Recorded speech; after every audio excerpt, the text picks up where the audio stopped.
আসসালামু আলাইকুম রহমতুল্লাহি ওবারাকাতু। আলহামদুলিল্লাহ আলহামদুলিল্লাহি রব্বিল আলামিন ওয়ালা আকিবাতু লিল মুত্তাকিন ওয়াসসালাতু ওয়াসসালামু আলা রুসুলিহি মুহাম্মাদিন ওয়া আলিহি ওয়া আসহাবিহি আজমাইন। আম্মা বা'দ, ফাআউযু বিল্লাহি মিনাশ শাইতানির রাজীম। বিসমিল্লাহির রহমানির রহিম। ইকরা বিসমি রাব্বিকাল্লাযী খলাক, খলাকাল ইনসানা মিন আলাক, ইকরা ওয়া রাব্বুকাল আকরাম, আল্লাযী আল্লামা বিল কলম, আল্লামাল ইনসানা মা লাম ইয়ালাম। সম্মানিত তিনি দর্শক, পবিত্র কোরআনের এই কালজয়ী আয়াতগুলোর মধ্যে মহান আল্লাহ আমাদের পড়ার এবং শেখার নির্দেশ দিয়েছেন, আর সেই লক্ষ্যেই আমাদের আজকের এই ক্লাস। সম্মানিত দিনী দর্শক, আমরা শুরু করেছি শব্দে শব্দে অর্থ বুঝে নামাজ শিক্ষা ধারাবাহিক ক্লাস। ইতিপূর্বে আমরা 3টি ক্লাস অলরেডি শেষ করেছি। আজ আমাদের চতুর্থ ক্লাস। আজকের ক্লাসের মূল বিষয় হচ্ছে সূরাতুল ফাতিহার তাৎপর্য বা গভীরতা নিয়ে। সূরা ফাতিহার উপরে আমাদের 2টি ক্লাস আমরা করব ইনশাআল্লাহ। প্রথম ক্লাসে থাকবে সূরাতুল ফাতিহার তাৎপর্য। আমরা দ্বিতীয় ক্লাসে সূরাতুল ফাতিহার প্রতিটি শব্দের অর্থ শেখার চেষ্টা করব ইনশাআল্লাহ। সূরাতুল ফাতিহা কেবল কোরআনের প্রথম সূরাই নয়, বরং এটি আল্লাহ এবং তার বান্দার মধ্যকার সম্পর্কের এক অনন্য সেতুবন্ধন। আমরা যদি দুনিয়ার কোনো একটি কোম্পানির উদাহরণ দিতে যাই, তাহলে দুনিয়ার বড় বড় কোম্পানিতে যেমন নিঃশব্দ আবেদন ফর্ম বা অ্যাপ্লিকেশন ফর্ম থাকে, সূরা ফাতিহা ঠিক তেমনি সূরা ফাতিহা আল্লাহর দরবারে কবুল হওয়ার জন্য একটি ডিভাইন ফরম্যাট বা ওসি আবেদনপত্র। কেন মহান রব্বুল আলামিন আল্লাহ তাআলা এই নির্ধারিত ফরম আমাদেরকে দিলেন? আমরা তো আমাদের নিজের মতোই আল্লাহর কাছে দরখাস্ত করতে পারতাম। যেমন দুনিয়ার কোনো বড় প্রতিষ্ঠানে যদি সবাই নিজের ভাষায় এলোমেলোভাবে দরখাস্ত লেখে, তবে কর্তৃপক্ষ সেটা পড়তে বা বুঝতে হিমশিম খায়। তাই কোম্পানিগুলো একটি নিঃশব্দ ফর্ম বা দরখাস্ত পত্র দিয়ে থাকেন, যেন আবেদনকারী জানে যে এই ফর্মে বা এই দরখাস্তে ঠিক কী কী বিষয় লিখতে হবে বা বলতে হবে। আবেদনের মধ্যে একটি শৃঙ্খলা বা ডিসিপ্লিন থাকে, কোনো অপ্রয়োজনীয় কথা যেন না থাকে। মহান রব্বুল আলামিন তিনিও জানতেন যে মানুষ দুর্বল, সে তার স্রষ্টার কাছে কি চাইবে, কিভাবে চাইবে এবং চাওয়ার ধরন বা আদব কি হবে তা মানুষ নিজে থেকে পুরোপুরি বুঝতে পারবে না।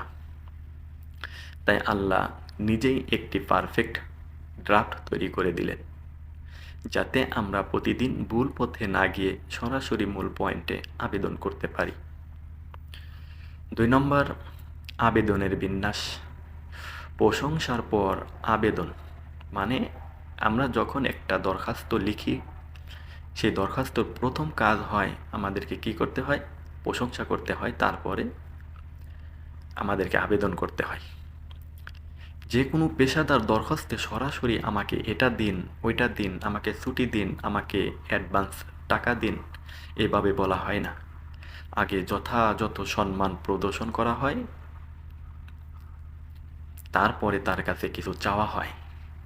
সূরা ফাতিহায় আল্লাহ আমাদেরকে শিখিয়েছেন প্রথম অংশ প্রশংসা ও পরিচয়। শুরুতেই আমরা বলছি আলহামদুলিল্লাহ, অর্থাৎ আল্লাহর অসীম ক্ষমতার স্বীকারোক্তি। এটি কোম্পানির টু দ্য ম্যানেজার বা সম্বোধন করার মতো। মধ্যম অংশ চুক্তি। যখন আমরা বলি ইয়াকা না'বুদু, আমরা কেবল আপনারই ইবাদত করি, এটি হচ্ছে একটি অঙ্গীকার, একটি চুক্তি। আমরা আল্লাহর সঙ্গে চুক্ত করছি, অর্থাৎ হে আল্লাহ, আমি আপনার একান্ত একজন গোলাম হইতে চাই, আপনার আপনার আদেশের একজন কর্মী হতে চাই, আপনি যা আদেশ করবেন সেটা আমি মেনে নিব। এই কথার উপরে আমি কি করলাম? আল্লাহর কাছে চুক্তি করে নিলাম। শেষ অংশ মূল দাবি। আমরা যখন ইহদিনাস সিরাতাল মুস্তাকিম, আমাদেরকে সরল পথ দেখান, একথা বলি, এটি হলো আমাদের মূল চাওয়া। এখন এই দরখাস্ত আমরা অনেকেই ভুল পূরণ করি। 3 নম্বর, ভুল ও সঠিক পূরণের পার্থক্য। এই দরখাস্ত, এটা আমাদের সঠিক পূরণ না ভুল পূরণ, এটার পার্থক্য আমাদেরকে বের করতে হবে। ভুল ও সঠিক পূরণের পার্থক্য। একটি কোম্পানিতে একটি ফর্ম দেওয়া হয়, ফর্ম এক হলেও সবাই একইভাবে পূরণ করে না। সঠিক পূরণকারী যারা মনোযোগ দিয়ে প্রতিটি শব্দের অর্থ বুঝে এবং হৃদয়ের আকুতি দিয়ে এই সূরাটি পড়ে, আল্লাহ এই সঠিক আবেদনকারীদের জন্য হেদায়েতের রাস্তা সহজ করে দেন। ভুল পূরণকারী অনেকে না বুঝে দ্রুততার সাথে তোতা পাখির মতো এই সূরাটি পড়ে ফেলে। ফর্মটি পূরণ হলো কিন্তু তাতে প্রাণ নেই। ফলে এই দরখাস্ত আল্লাহর দরবারে কাঙ্ক্ষিত ফলাফল নিয়ে আসে না। এই দরখাস্তটি আল্লাহর দরবার থেকে কাঙ্ক্ষিত ফলাফল নিয়ে আসতে পারে না। 4 নম্বর, সূরা ফাতিহা একটি জীবন্ত কথোপকথন। সূরা ফাতিহার মাধ্যমে আমরা কি করি? আল্লাহর সাথে কথোপকথন করি, কথা বলি। হাদিসে কুদসিতে এসেছে, যখন কোনো বান্দা সূরা ফাতিহার একটি আয়াত পড়ে, আল্লাহ তাআলা তখন আল্লাহ তাআলা তার কথার উত্তর দিয়ে থাকেন। বান্দা বলে আলহামদুলিল্লাহি রাব্বিল আলামিন, আল্লাহ বলেন আমার বান্দা প্রশংসা করল। এবং আরও ছোট করে যদি আমরা বলি যে বান্দা যখন বলেন আলহামদু, আল্লাহ তাআলা তখন প্রশ্ন করে থাকেন, হে বান্দা তুমি কার প্রশংসা করলা? তখন বান্দা বলতে থাকে লিল্লাহি, আল্লাহর জন্য প্রশংসা করি। এভাবে ধারাবাহিকভাবে প্রত্যেকটা আয়াতে, প্রত্যেকটা শব্দেই আল্লাহর সাথে আমাদের কি হয়? কথা হয়ে থাকে। আর আমরা সেই কথার উত্তর দিয়ে থাকি। বিভিন্নভাবে আল্লাহর সঙ্গে আমাদের এই সূরা ফাতিহার মধ্যে কথোপকথন হয়ে থাকে। হাদিসে কুদসিতে এসেছে, যখন বান্দা সূরা ফাতিহার একটি আয়াত পড়ে, আল্লাহ তখন তার উত্তর দেন। এটি এমন এক দরখাস্ত যা জমা দেওয়ার সাথে সাথেই মালিক অর্থাৎ আল্লাহ রাব্বুল আলামিন সেই দরখাস্তকে চেক করেন, দেখেন, শুনেন এবং তিনি সেটা গ্রহণ করে নেন। দুনিয়ার কোনো সিও বা বস এভাবে সাথে সাথে কোনো দরখাস্ত, কোনো অ্যাপ্লিকেশন রেসপন্স করেন না বা দেখেন না। সূরা ফাতিহা হলো সফলতার সেই রেডিমেড ফর্ম যা আল্লাহ আমাদের উপহার দিয়েছেন। আমরা যদি এটি প্রতিদিন নামাজে সঠিক কালি অর্থাৎ একাগ্রতা ও ইখলাস দিয়ে পূরণ করতে পারি, তবে আমাদের জীবনের সব আবেদন মঞ্জুর হওয়ার গ্যারান্টি আল্লাহ তাআলা নিজেই দিয়েছেন। সূরা ফাতিহার মাধ্যমে আমরা আল্লাহর কাছে প্রতিদিন আবেদন জমা দিচ্ছি। সেখানে আমাদের কর্ম ও আচরণের বৈপরীত্য কীভাবে দরখাস্তটিকে ভুল বা বিপরীত করে তোলে। 1 নম্বর, একই দরখাস্ত কিন্তু ভিন্ন ভিন্ন উদ্দেশ্য। একটি কোম্পানির ফর্মে সবাই একই বয়ান লেখে, কিন্তু তাদের নিয়ত ও কাজের রেকর্ড ভিন্ন থাকে। নামাজে যখন একজন জালিম, অত্যাচারী এবং মাজলুম, অত্যাচারিত দুজনেই পাশাপাশি দাঁড়ায়, তারা দুজনেই বলছে মালিক ইয়াউমিদ্দিন, যিনি বিচার দিবসের মালিক। এখানেই লুকানো আছে এক মহা ভয়াবহ সত্য। এখানে লুকিয়ে আছে এক মহা ভয়াবহ সত্য।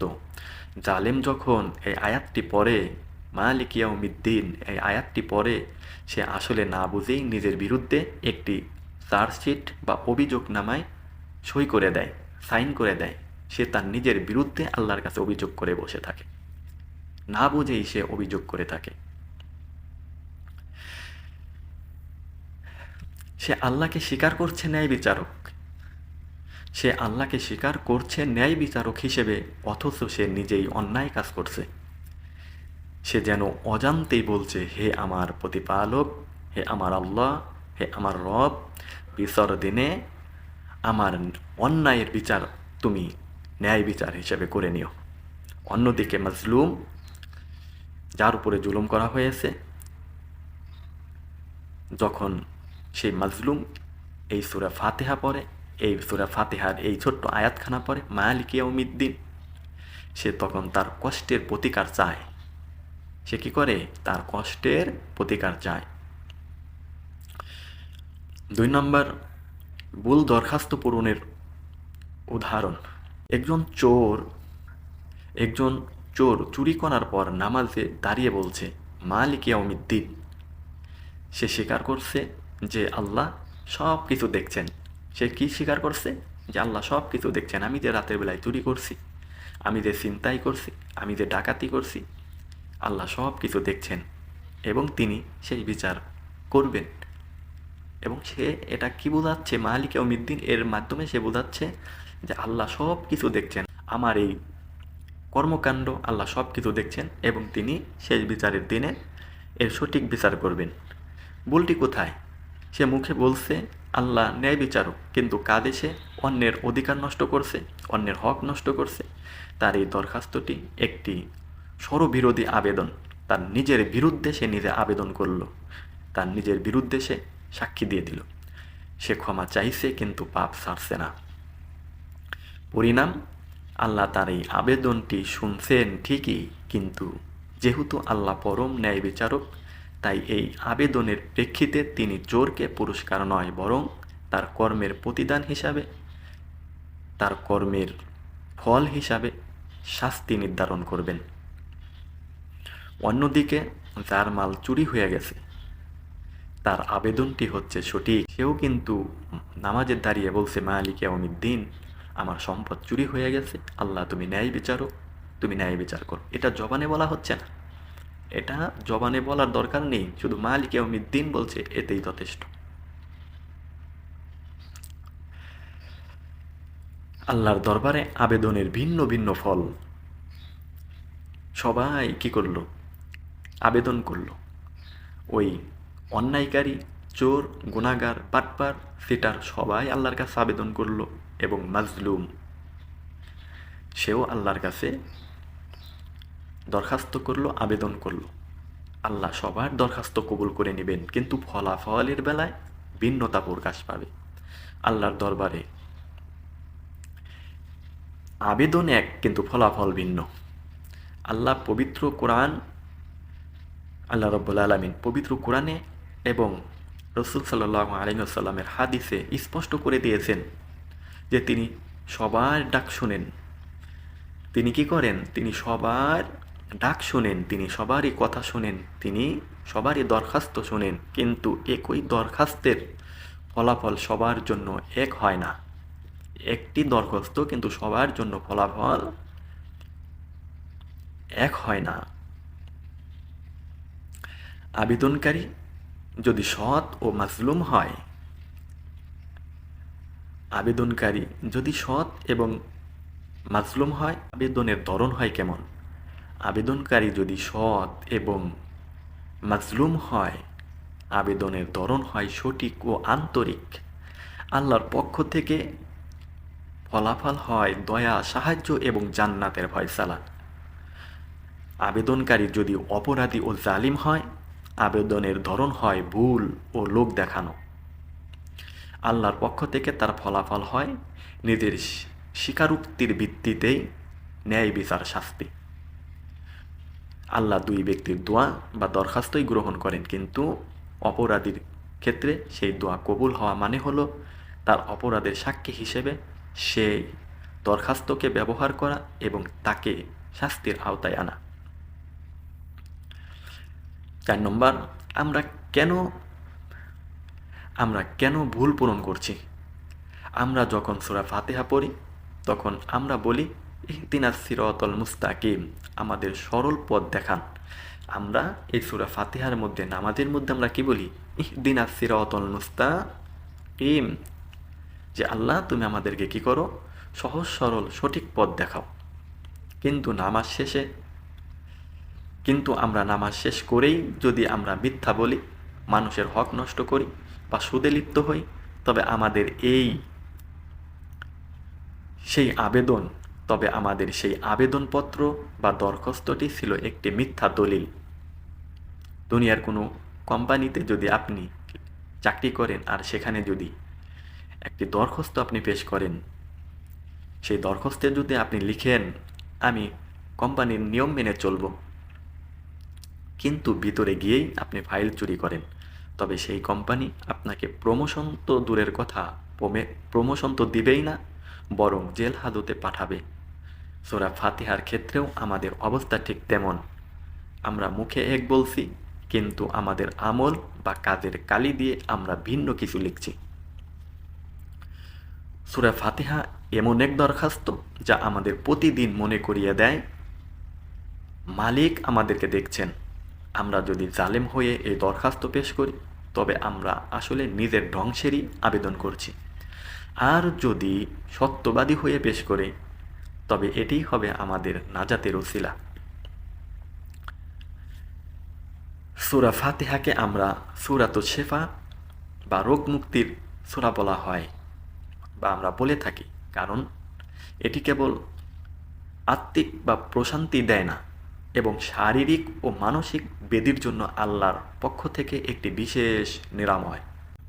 হাদিসের মধ্যে আছে যে সাহাবীগণ সাপের কামড় খাওয়া ব্যক্তিকে সূরা ফাতিহা পড়ে ফু দিয়ে সুস্থ করেছিলেন, এবং স্বয়ং রাসূল সাল্লাল্লাহু আলাইহি ওয়াসাল্লাম একে সমর্থন করেছিলেন। এই সূরাটির মাধ্যমে শেফা লাভের আসল রহস্য এবং এটি পাঠ করার সঠিক নিয়ম, কিভাবে আমরা পাঠ করব আর এর আসল রহস্য কি, গোটা সূরা ফাতিহা যদি আপনি খুঁজেন, তন্ন তন্ন করে খুঁজেন, এর ভিতরে একটি শব্দও নাই যে আমার জ্বর হয়েছে, আল্লাহ তুমি আমাকে সুস্থ করো, আমার ঠান্ডা লাগছে, আল্লাহ তুমি আমাকে সুস্থ করো। তাহলে এই সূরাটির নাম শেফা কেন হলো? সূরা ফাতিহার শেফার আসল রহস্য তিনটি মূল স্তম্ভের মধ্যে লুকানো। এক নম্বর হচ্ছে তাওহীদের শক্তি বা বিশ্বাস। আপনি যখন আলহামদুলিল্লাহ এবং মালিক ইয়াউমিদ্দিন বলেন, তখন আপনি স্বীকার করেন যে মহাবিশ্বের সব ক্ষমতা আল্লাহর। অসুস্থতা ও বিপদ যেখান থেকেই আসুক না কেন, তা সরানোর ক্ষমতা কেবলমাত্র আল্লাহরই আছে। এই গভীর বিশ্বাস শরীরের রোগ প্রতিরোধ ক্ষমতা এবং মনের শক্তি বাড়িয়ে দেয়। দ্বিতীয় নম্বর, একনিষ্ঠ সমর্পণ। ইয়াকা না'বুদু ওয়া ইয়াকা নাস্তাঈন। আমরা কেবলমাত্র একমাত্র আপনার ইবাদত করি এবং আপনারই কাছে সাহায্য চাই। এই আয়াতটি বান্দাকে আল্লাহর সাথে সরাসরি জুড়ে দেয়। যখন কোনো সাহায্যকারী থাকে না, তখন এই আত্মসমর্পণটি মিরাকল বা অলৌকিক নিরাময় হিসেবে কাজ করে থাকে। এই সূরা ফাতিহাটি পাঠ করলে আল্লাহ স্বয়ং উত্তর দিয়ে থাকেন। যখন মালিক নিজে বান্দার কথা শোনেন, তখন সেখানে রহমত এবং শেফা অবতীর্ণ হওয়া অনিবার্য হয়ে পড়ে। অনেকেই সূরা ফাতিহা পড়েন কিন্তু ফল পান না, কারণ আমাদের আবেদন বা দরখাস্ত করার পদ্ধতি ত্রুটি থাকে, সঠিক নিয়মটি আমরা জানি না। পূর্ণ ইয়াকিন বা বিশ্বাস সবচেয়ে বড় শর্ত হলো এই সূরাটি পাঠ করতে আমাকে কি করতে হবে? পূর্ণ ইয়াকিন বা বিশ্বাস সবচেয়ে বড় শর্ত হলো বিশ্বাস। পূর্ণ ইয়াকিন বা বিশ্বাস সবচেয়ে বড় শর্ত কি? সবচেয়ে বড় শর্ত হলো বিশ্বাস। মনে এই সন্দেহ রাখা যাবে না দেখি কাজ হয় কি না, বরং এই দৃঢ় বিশ্বাস থাকতে হবে যে আল্লাহ এই সূরার মাধ্যমে শেফা দিবেন ইনশাআল্লাহ। দ্বিতীয়, সহি উচ্চারণ ও ধীর স্থিরতা।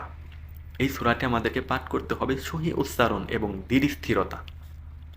তাড়াহুড়ো করে পড়লে দরখাস্তের ভাব গাম্ভীর্য নষ্ট হয়। প্রতিটি আয়াতের শেষে একটু থামতে হবে বা ওয়াকফ করে করে পড়তে হবে। আমাদেরকে মনে মনে ভাবতে হবে আল্লাহ আমার প্রতিটি আয়াতের জবাব দিচ্ছেন।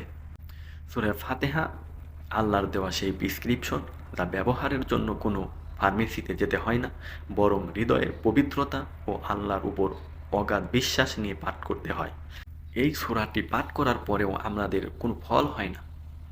এই সূরাটি থেকে যদি আমরা ফল পেতে চাই, তাহলে আমাদের করণীয় কি? এই সূরার থেকে যদি আমরা ফল পেতে চাই, লাভবান হতে চাই, তাহলে আমাদের করণীয়টা কি?